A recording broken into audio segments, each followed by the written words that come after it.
What up, Pink ladies, T-birds, just happen to be watchers of my shit. My name is Jimmi Pynk. And what happened to the good old days where like TV seasons used to be like 22 episodes? Or they would have season A and season B. HBO, y'all killing me with this 8-episode shit. The ashtray right there.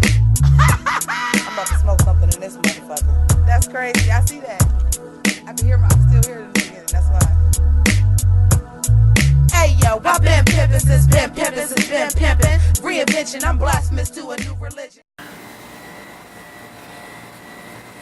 So, thank you so much for coming back to join me for the review of the finale of the Deuce. Couple things before we get into it. This is day 30 of the Hunt for Pink October. That is where I wear pink and do a review every day in October, all 31 days for breast cancer awareness. I am raising money for that, so if you would please donate to my Patreon. All October proceeds, which will be the ones withdrawn from your account November 1st, go to Susan G Komen for the cure of Northeast Ohio.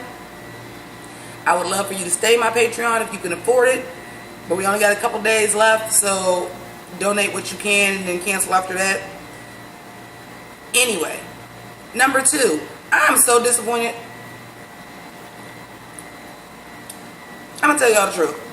I'm so fucking disappointed that I did not realize that this was the finale. Now my pink ladies and my T-birds, y'all already hip to what it is because based on what I look like. And y'all ain't never seen me with my glasses on. Girl, the allergies in Ohio. I'm gonna quit saying girl, like some of y'all guys. But the allergies is out here vicious, so I got my glasses on. But anyway,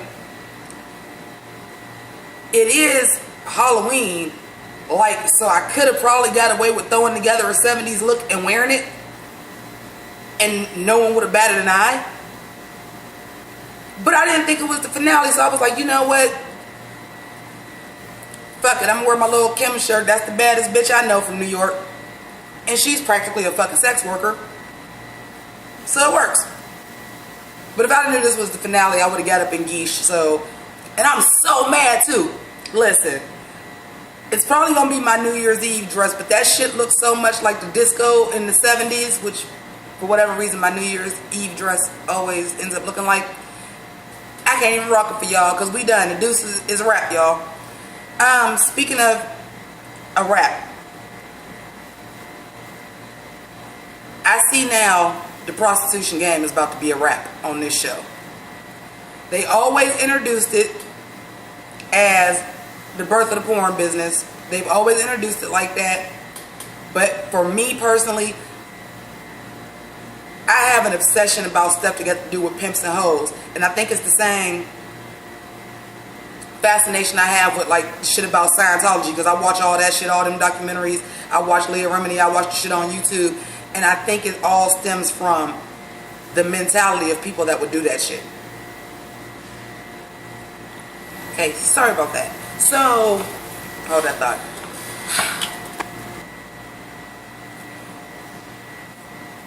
We seen this last episode where the pimps were having a conversation in the diner about where's the room for pimps.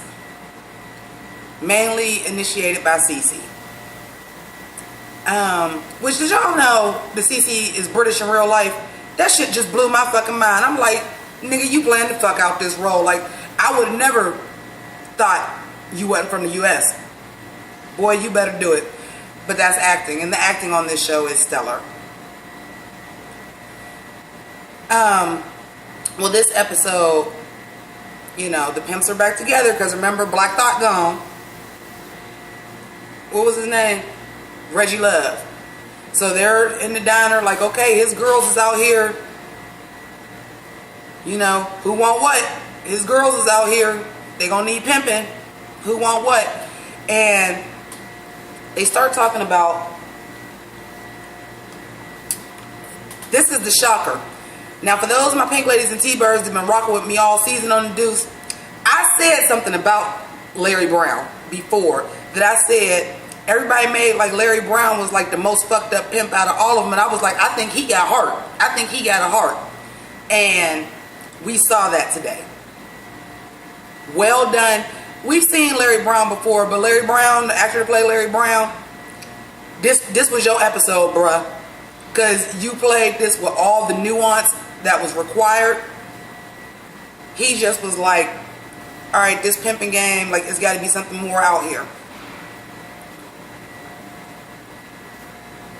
It's got to be more out here. And the Pimps is like, we got the cars, we got the bitches. This is the life. What you mean? I'm doing this, meth man. I'm doing this till I die. And Larry Brown, which, damn, y'all, like, the writing on this show and the acting, like, I can't speak highly of it enough, because it felt so real. Because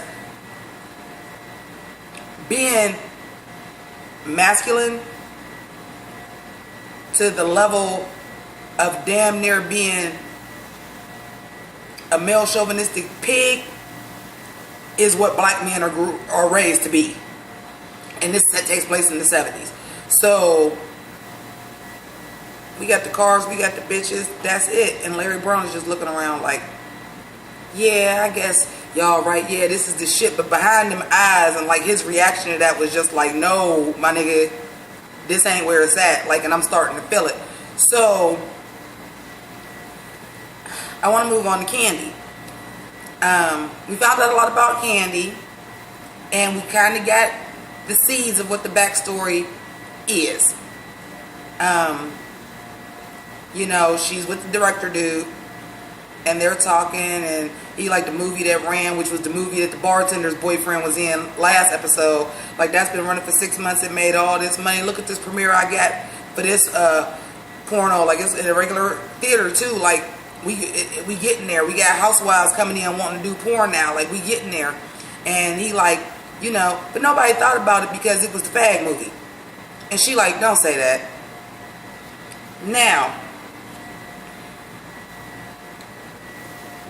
I'm not saying there have not always been forward-thinking people who didn't think being gay was a disease, or didn't think that they were weird people, they were just people. I can definitely see somebody that sells their body for money being somebody that's like, hey, thou shalt not judge. But when she says, I have a brother, then we see her going to go visit the brother in the asylum because he was getting shock treatment and everything for being gay.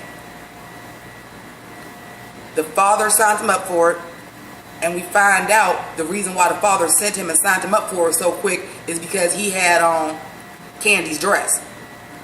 And he talks to Candy, he was like, and you know what's so funny about it?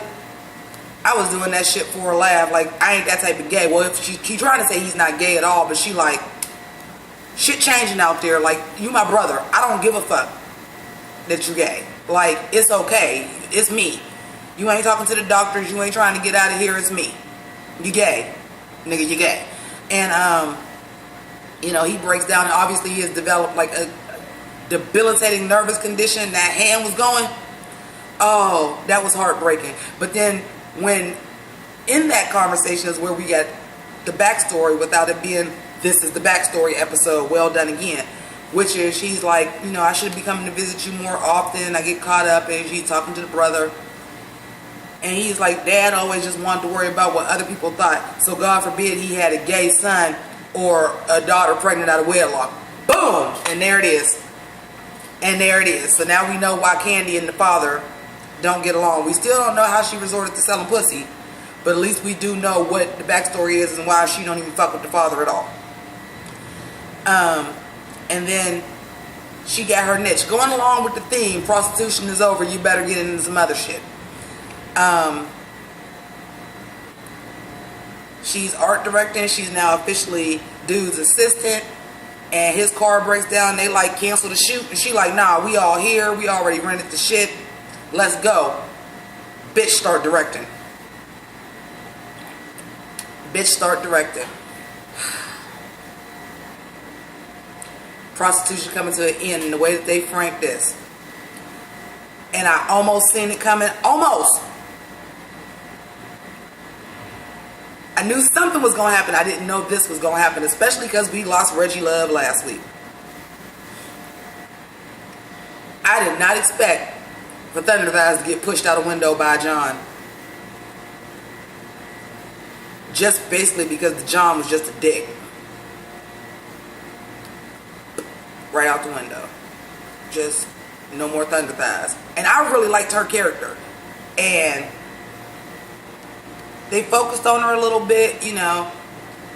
She back on the street and the cop is like, you know, thought we was trying to run y'all in. Like, what is you doing out here? And she like, I'm a big girl. I got to be out where somebody that's got particular taste is going to be able to see me and be able to find me. I'm not getting picked that much in them houses. I ain't making no money in the massage parlors.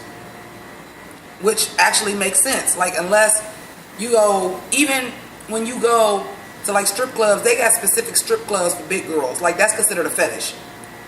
Even though I personally don't think thunder thighs is all that fucking big, but it is supposed to be the 70s, but whatever. But, yeah, I did not see that coming in. That cop at Litter Cigarette. I want to know a little bit more backstory about that cop, because he obviously grew up with all these street people that ended up doing this.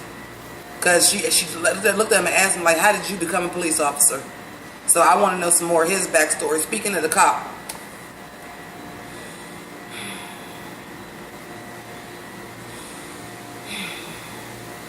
Bitch, I was on your side. I don't like you no more.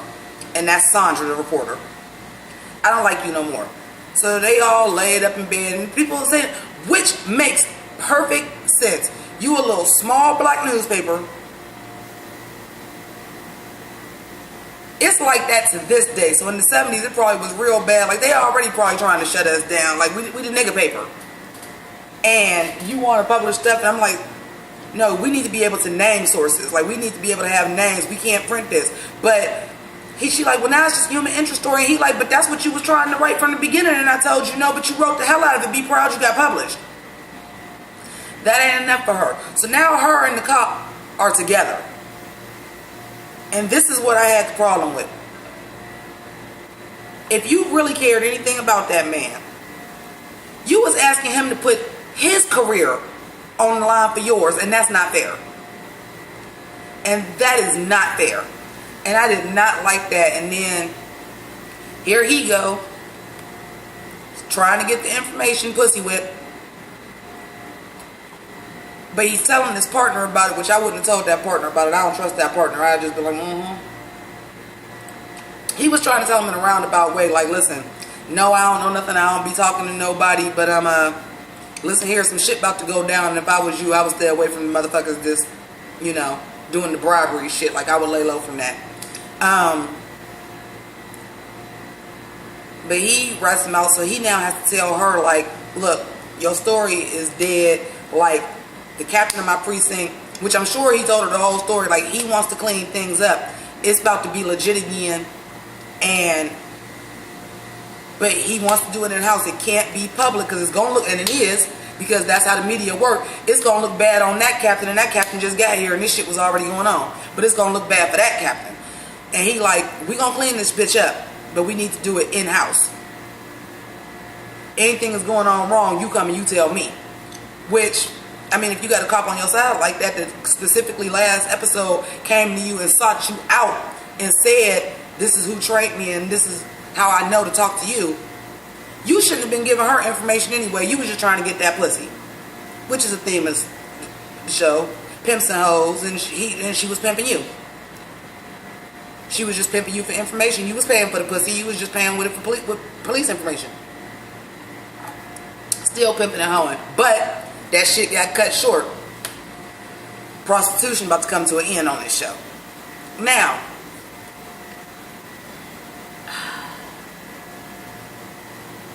I didn't say how I predicted that. When Candy, I'm not even going to call her Candy no more because she ain't hooking no more. That's Eileen. Okay?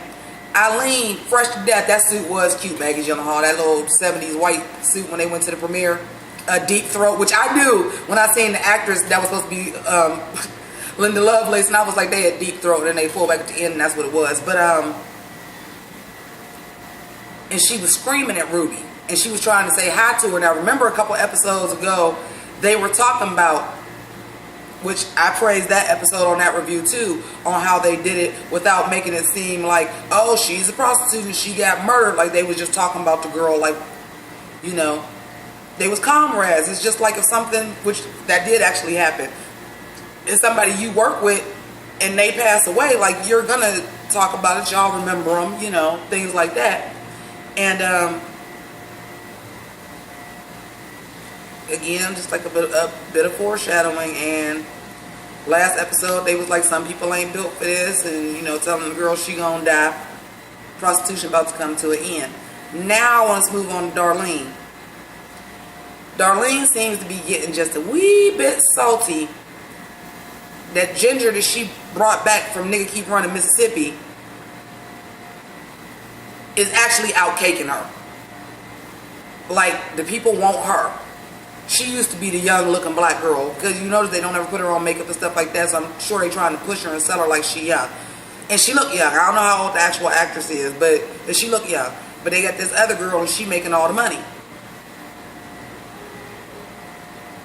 Well, then we see Darlene is now going into porn, probably because, you know, Larry Brown told her that. It's either the movies or the hoe house. You ain't caking off the hoe house, because when they want a young black girl, Ginger is getting all the gigs. So she's going to do the movies, and she's with Candy. And then, of course, Candy got that touch. She's a good director. She knows how to talk to the girls. Because she's in the sex trade, she know, like, not to degrade them and make them feel like powerful, and feminist movement, yada yada yada. And we seen by the end, Darlene now feels quite at home making movies. And if she making movies, that means she ain't home no more. Prostitution is coming to an end on this show.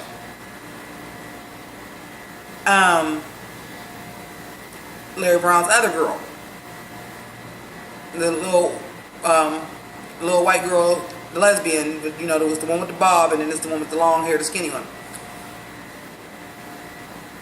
So we talked about Larry Brown saying there's got to be something more. Well, Larry Brown, which is also very realistic, that is, I was just talking to somebody about this, like a street dude gonna be a street dude. You have those that make the mistakes, might go to prison or might almost die or lose somebody and decide they gonna change their life.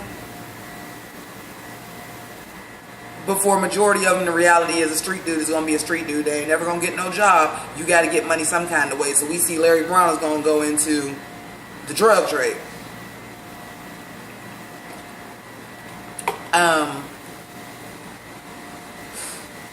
Y'all gonna hate me for this, but he had the right idea. Like, I'm not walking out with that shit, but ain't nobody gonna fuck with the little white girl. That's still realistic to this day.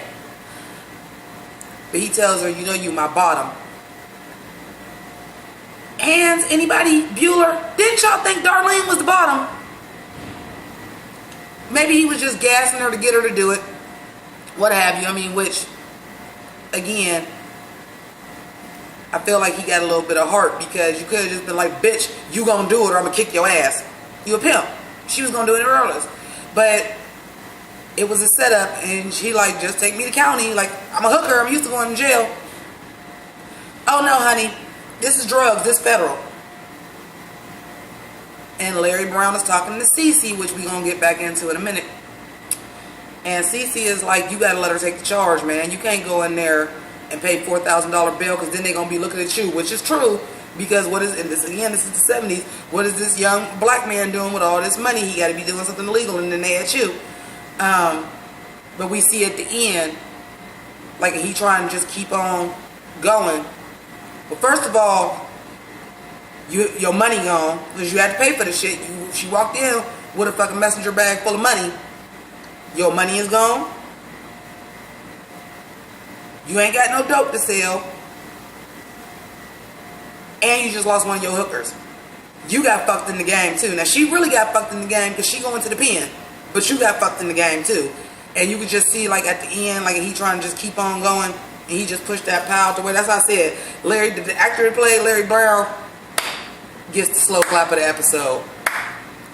Because everybody's acting is fantastic on the show, but that's the best acting I've seen him do out of all the episodes. So that was a great job. Now I'm gonna go to Cece. Cece and Lori. Cece also is apparently,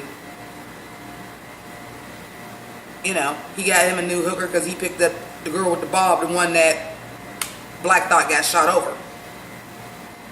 And obviously, Ashley is gone because Ashley went on and left. Zach Moore's time out.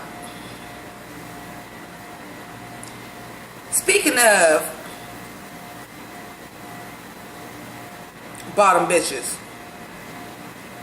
and I'm gonna get into him beating the old school pimp in a minute too, because he ended up marrying his bottom bitch, obviously, because Cece looked at Lori like, I want that. Y'all got black hookers too, right? Why is all y'all bottom bitches white?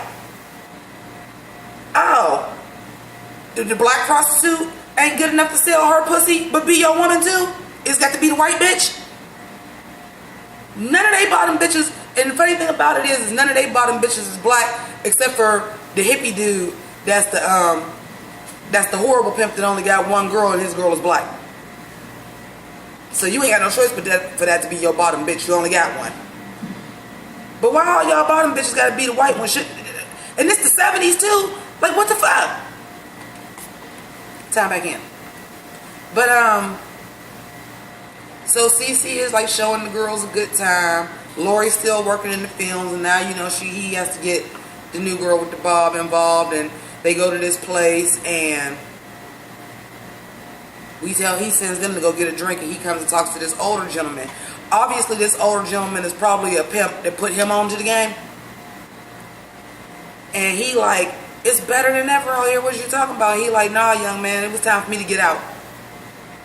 Like, you got to know when to get out. Prostitution is about to be done on this show. But we see, even with the porn business, that the pimps ain't even got the influence no more. The same crisis that he had last episode, like, there ain't no room for the pimp no more. So they go to this premiere, because usually everywhere they go, the pimps is the big man on campus. Them is the VIPs, wherever they go. So they go to the movie premiere for Deep Throat, and they see Candy go up there, and Lori is like, well, I'm in the movie too. And they go in there, try to get in the VIP, and they like, you ain't got a ticket? But you ain't got a ticket. And that pisses Cece off, because Cece is now losing his grip. You ain't the man no more. Everything else is taking over. Prostitution about to be done on this show. I do have a prediction about that though. Only because the show is so well written, there's usually not just a one-off. Everything kind of comes back to fruition at some point. The gangster dude that was breaking it down and was talking to Candy and the director dude, and was telling him, I've started separating the coins because I want to see what kind of movies sell the best. Interracial. Black man, white woman. The bigger the dick, the better. You have Rudy, you know, the gangster to put Vince on. They get the VIP section. He tries out his prostitute of choice, which was a Chinese girl. I don't know where the fuck she came from. But he likes it. Makes sure she available anytime I need. Don't let her fuck no colors, and stretches them out. There was a lot of references basically brought up about big black dicks in this episode. So I'm thinking Cece don't know what the fuck to do with himself. I'm thinking Cece gonna start doing porn. That's my prediction. We'll wait till next season, but you heard it here first. I predict Cece is gonna end up starting to do porn too. Him and Lori is gonna be doing porns together. He gonna start being porn, and he gonna be a porn star. That's what I see. I'm just now realizing that I was gonna edit this, and I don't know if I can, because this hat got a lot of the same color as this background, honey. I don't know how this is gonna work. And then he gets punched by the cop because he was, you know, trying to talk that pimp lingo. Like, you being a pimp and you being the man, being able to say whatever you want is about to be shut down. Like, you not the man no more, basically. Like,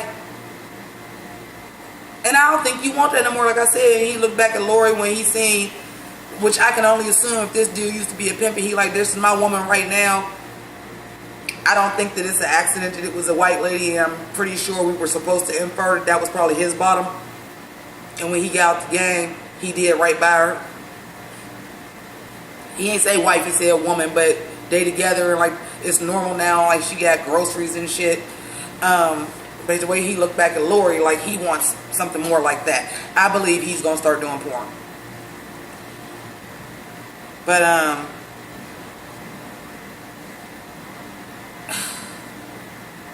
I said I wasn't gonna talk about her this episode. But y'all, I got to say it. We stuck with Abby, y'all. Damn. Why couldn't she get pushed out the fucking window? We stuck with Abby, man, because Vince fucking invites her to move. They want to move. They gonna move in together. Oh, we stuck with this bitch. I swear, y'all better do something real fucking serious for her next fucking season, because she is point and fucking less. She is point and fucking less. I think she's supposed to be the audience avatar, but do y'all feel like y'all relate to her? Because I sure the fuck don't.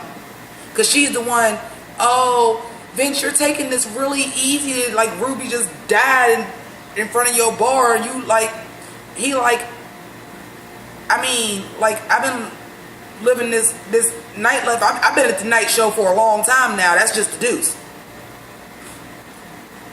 Roll credits. But it was like, you know, like, it's not that. And that's really where we are as a society. A lot of us that grew up in the hood been like that too. You get desensitized to it. Like, that ain't nothing new to him. Prostitutes come up dead all the time. Like, I liked her, but I mean, that's a hazard. When you do illegal shit, you either gonna die, you gonna go to jail. Sometimes somebody gonna beat your ass just as. And we were all the skeeviness is at. Like, don't cry for me, Argentina. You gotta kind of keep it moving, because that's just what it is. And Abby was looking all sad, and I thought that was gonna be the end of the episode. I said, bitch, if we end this on her close-up, like this bitch had anything to do with the fucking season at all, I was gonna be mad. But then we kind of get flashes of everybody and what's going on, and it's like the song it was playing, like, what kind of fool am I? You know, because Vince basically was just like, this ain't what I came to do. Like, I never wanted to be in a crew. I never wanted to be affiliated with the mafia. I was happy to run this bar, but now we in the whole business. The brother-in-law. The brother-in-law is really into that blonde prostitute. She's a whore, Norman. What that means is you paying her to like you. She don't fucking like you. She laying on her back for just you, though.